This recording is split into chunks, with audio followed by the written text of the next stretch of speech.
Good morning friends. आज मैं आपके सामने इसलिए उपस्थित हुआ हूँ क्योंकि मेरी निगाह एक एडवर्टीजमेंट पे पड़ी जो कि आपके लिए हेल्पफुल हो सकती है।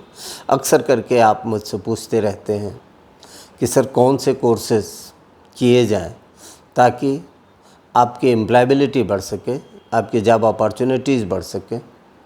और मेरा जवाब सिर्फ एक ही होता है कि ऐसे कोर्सेज़ का सिलेक्शन हो जिससे कि आपका में स्किल डेवलपमेंट हो सके, आप कुछ सीख सकें, जिससे कि आप या तो खुद से कुछ कर सकें या कुछ ऐसा करें जो औरों से अलग हो।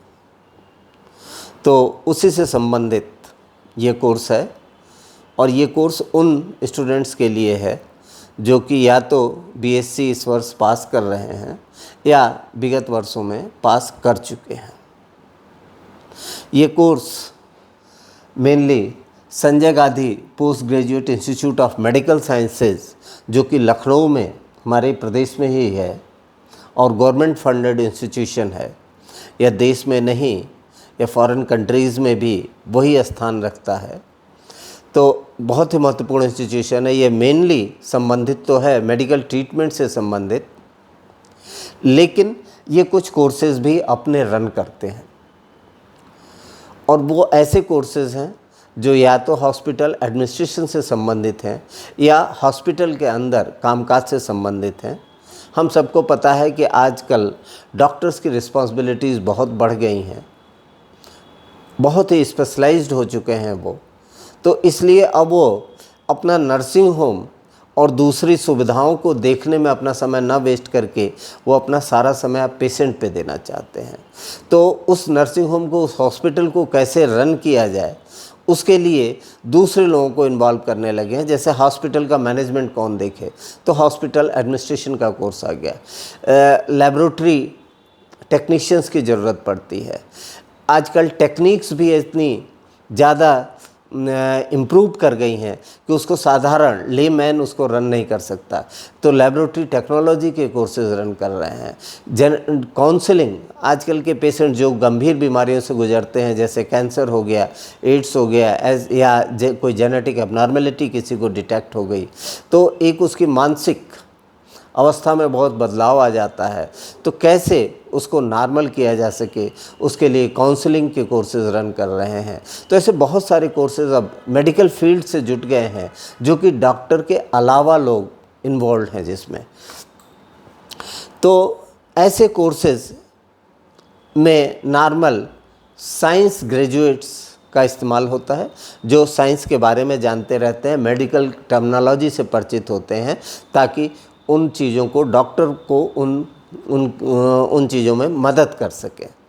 तो वैसे ही कुछ courses Sanjay Gandhi post graduate institute of medical sciences run कर रहा है और उन कोर्सेज़ के बारे में, जैसे ये आपका MSc in medical biotechnology, MSc in medical laboratory, MSc in genetic counselling, MSc in nuclear medicine technology, MSc in radio pharmacy and molecular imaging, MSc in molecular medicine and biotechnology, और एक diploma course है, ये 7वें number पर है, diploma in telemedicine and digital health. ये 7 courses आपको दिखाई दे रहे हैं। इसमें से ये 6 कोर्सेज, ये 6 कोर्सेज जो है एमएससी कि आपको डिग्री मिलेगी, इसके लिए बीएससी होना ज़रूरी है और ये 2 साल का कोर्स है। जैसे आपका नॉर्मल एमएससी 2 साल का होता है, लेकिन ये 7वां course diploma in telemedicine and digital health है, ये 1 साल का कोर्स है क्योंकि डिप्लोमा, लेकिन इसके लिए भी minimum qualification, minimum eligibility BSc की है। इसी तरीके से एक और कोर्स ये रन कर रहे हैं, मास्टर इन हॉस्पिटल एडमिनिस्ट्रेशन, ये भी 2 साल का कोर्स है। सीट्स ज़रूर इन सारे कोर्सेज़ में बहुत कम हैं, लेकिन ये निश्चित है कि भारत के जो बहुत बड़े हॉस्पिटल्स हैं, वो एम्स हो, बीएचयू हो, अपोलो हो, मेदांता हो, ऐसे बहुत सारे, मैक्स हो, ऐसे बहुत सारे हॉस्पिटल्स हैं, सब जगह पर इनकी पोस्टें निकलती हैं और इनमें आपको एम्प्लॉयमेंट मिलने की संभावना को बढ़ाती है। और चूँकि ये विश्व प्रसिद्ध संस्था के द्वारा, Sanjay Gandhi post graduate institute के द्वारा रन किया जा रहा है, इसलिए निश्चित रूप से ऐसे जगह की डिग्री की मान्यता भी बेहतर होती है और जो कि फर्दर आपको जॉब मिलने में ज़्यादा मददगार साबित होते हैं। तो ये तो रहा कि कौन कौन से कोर्सेज़ हैं। यहाँ पर सबके बारे में, जैसे एमएससी इन मेडिकल बायोटेक्नोलॉजी में 10 सीट है। इसमें गवर्नमेंट के हिसाब से जो भी रिजर्वेशन है वो ओबीसी के लिए, एससी एसटी के लिए और ईडब्ल्यूएस, वो उसके गवर्नमेंट के हिसाब से ही अकॉर्डिंगली ही सारे रिजर्वेशंस हैं। सब में किसी में 10 सीट है, किसी में 6, 4, 8, 5, 10, 12 ऐसे हैं। तो सीट्स से आप मत घबराइए, चूँकि अभी इसकी पॉपुलैरिटी बहुत ज़्यादा नहीं है, इस वजह से इसमें कंपटीशन थोड़ा और फील्ड से कम है और स्पेशलाइज्ड है, केवल साइंस ग्रेजुएट्स के लिए है। तो ये संभावना ज़्यादा बनती है कि आपको एडमिशन मिल सके और इसमें आप एक अच्छी जॉब प्राप्त कर सकें। अब सवाल ये है कि इसके बारे में आप कहाँ से जानकारी प्राप्त करेंगे। तो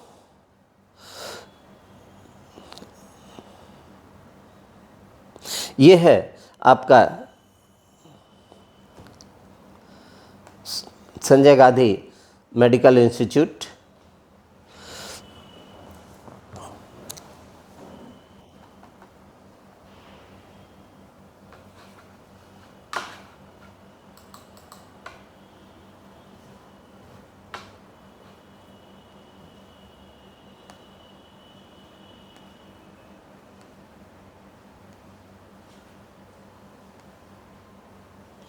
ये है वो प्रेस्टिजियस बिल्डिंग जिसमें कि आप एडमिशन प्राप्त कर सकते हैं। ये लखनऊ में स्थित है, Sanjay Gandhi post graduate institute of medical sciences Lucknow. और ये है उसका ब्रोशर जिसमें डिटेल्स दे रखे हैं कि इम्पॉर्टेंट डेट्स कौन कौन सी हैं, कब कब की हैं। तो यहाँ पे आप देख रहे हैं रिटन एग्जामिनेशन जो इसका होगा, एंट्रेंस एग्ज़ाम होगा, वो 29 जुलाई को होने वाला है। तो 29 जुलाई को इसका टेस्ट होगा और जो अलग अलग कोर्सेज़ हैं उनके लिए कितने साल का है और क्या करना होगा, यहाँ पे आप देख रहे हैं कि एमएससी इन मेडिकल बायोटेक्नोलॉजी पूरे 2 साल का कोर्स है। इसमें 6 महीने की इंटर्नशिप भी आपको करना होगा, लेकिन 6 महीने 2 साल के अंदर ही है। तो सारे कोर्सेज़ ये जितने भी एमएससी वाले हैं उसमें 2 साल के कोर्सेज़ हैं, ये 6 महीने का इंटर्नशिप है जो कि 2 साल में इंक्लूडेड है। जो डिप्लोमा कोर्स है वो 1 साल का है और ये 1 साल में ख़त्म हो जाएगा। कोर्स का नाम सबका सामने लिखा हुआ है। जहाँ तक एलिजिबिलिटी की बात है तो एमएससी इन मेडिकल बायोटेक्नोलॉजी के लिए बीएससी बॉटनी, जूलॉजी, केमिस्ट्री से हो या माइक्रोबायोलॉजी से हो या बायोटेक्नोलॉजी से हो या बायोकेमिस्ट्री से हो या लाइफ साइंस में किसी भी फील्ड में ये हो सकती है डिग्री। और मिनिमम 50% मार्क्स चाहिए इसके लिए। आपको 50% मार्क्स यदि आपके रहेंगे तो इस फॉर्म को आप भर सकते हैं। ये लिखा हुआ है 50% मार्क्स। और 5% रिजर्व कैटेगरी के लिए इसमें रिलैक्सेशन है, मींस एससी एसटी के स्टूडेंट्स को 5% का रिजर्वेशन है। लेकिन एक चीज़ की रोक लगाई गई है कि वो बच्चे जो करस्पॉन्डेंस कोर्स से बीएससी किए हैं उनको ये अलाउ नहीं कर रहे हैं। इसी तरीके से MSc in medical laboratory technology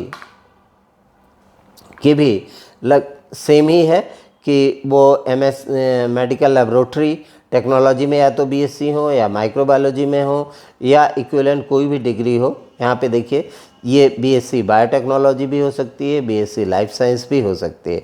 यहाँ पर भी आपको बायोटेक्नोलॉजी लाइफ साइंसेज में हो, लेकिन आपके मिनिमम मार्क्स 50% होने चाहिए, तभी आपको एडमिशन दिया जाएगा। नेक्स्ट कोर्स है एमएससी इन जेनेटिक काउंसलिंग।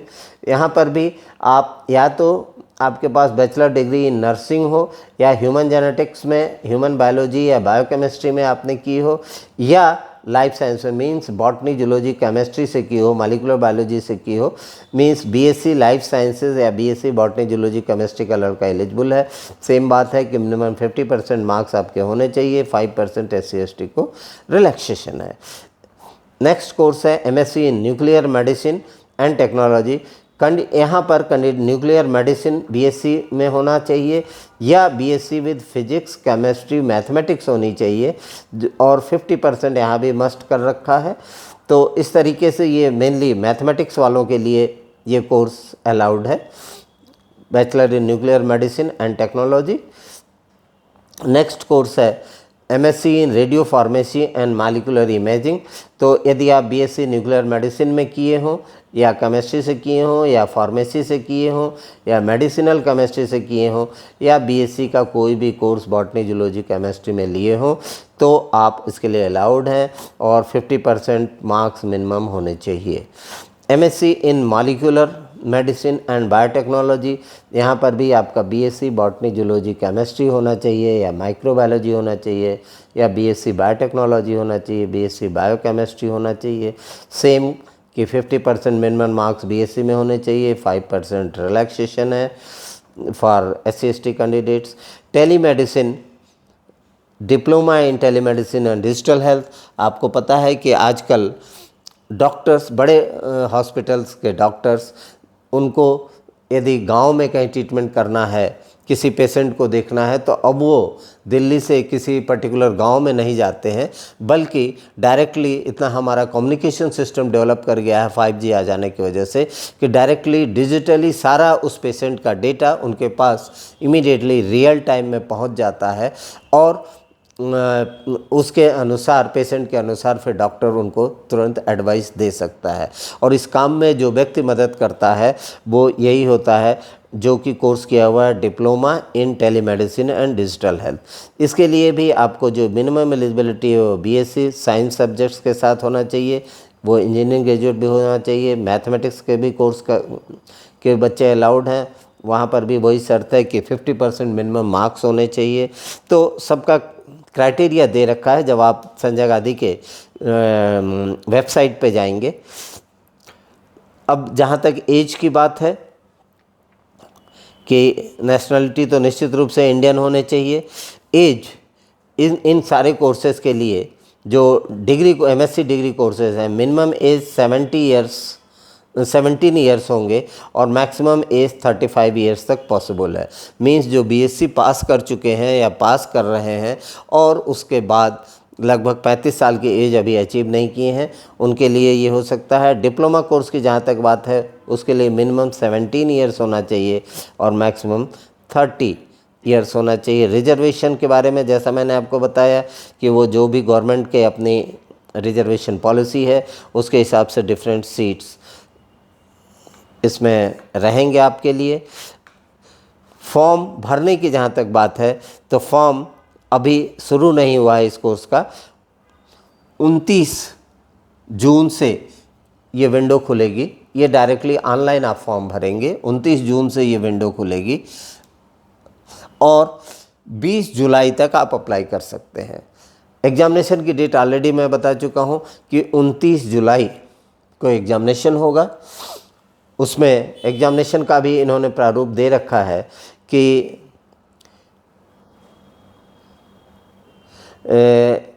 3 घंटे का एग्जामिनेशन होगा। ये 180 मिनट्स का एग्जामिनेशन होगा। मेनली ऑब्जेक्टिव टाइप, मेनली क्या, सारे के सारे ऑब्जेक्टिव टाइप क्वेश्चंस पूछे जाएंगे। 100 क्वेश्चंस इसमें होंगे, ऑब्जेक्टिव टाइप होंगे। और वो बीएससी और डिप्लोमा का जहाँ तक कोर्स की बात है वो 12th पास स्टूडेंट्स के स्टैंडर्ड का होगा। और जो सिलेबस है इनका डिप्लोमा कोर्स के लिए, उसमें फिजिक्स के 30 क्वेश्चंस रहेंगे, केमिस्ट्री के 30 क्वेश्चन रहेंगे, बायोलॉजी के 30 क्वेश्चंस रहेंगे और जनरल नॉलेज के 10 क्वेश्चन रहेंगे। एमएससी कोर्सेज जो इनके हैं उसमें 50% कोर्सेज लाइफ साइंसेस के होंगे, मींस बॉटनी जूलॉजी केमिस्ट्री से होंगे, और 50% कोर्सेज उस कंसर्न सब्जेक्ट से होंगे। जैसे माइक्रोबायोलॉजी से है तो 50% क्वेश्चंस माइक्रोबायोलॉजी से लिंक्ड होगा, जेनेटिक काउंसलिंग से है तो 50% कोर्सेज जेनेटिक्स और काउंसलिंग से संबंधित हो सकते हैं। इमेजिंग का कोर्स है तो 50% कोर्सेज मेनली फिजिक्स और इमेजिंग टेक्नोलॉजी से संबंधित होगा। तो ये कोर्स स्पेशलाइज्ड कोर्सेज है और यदि आपका इसमें एडमिशन हो पाता है तो निश्चित रूप से आपके जॉब अपॉर्चुनिटीज़ बहुत अच्छी हो जाएंगी। और मुझे लगता है कि बीएससी के स्टूडेंट्स को इसको अवश्य भरना चाहिए। और जब आप इसको फॉर्म को आप भर लेते हैं, फिर इस संबंध में फर्दर और कोई जानकारी आपको चाहेगी तो मैं आपको उस संबंध में फिर दूंगा। Okay, thank you.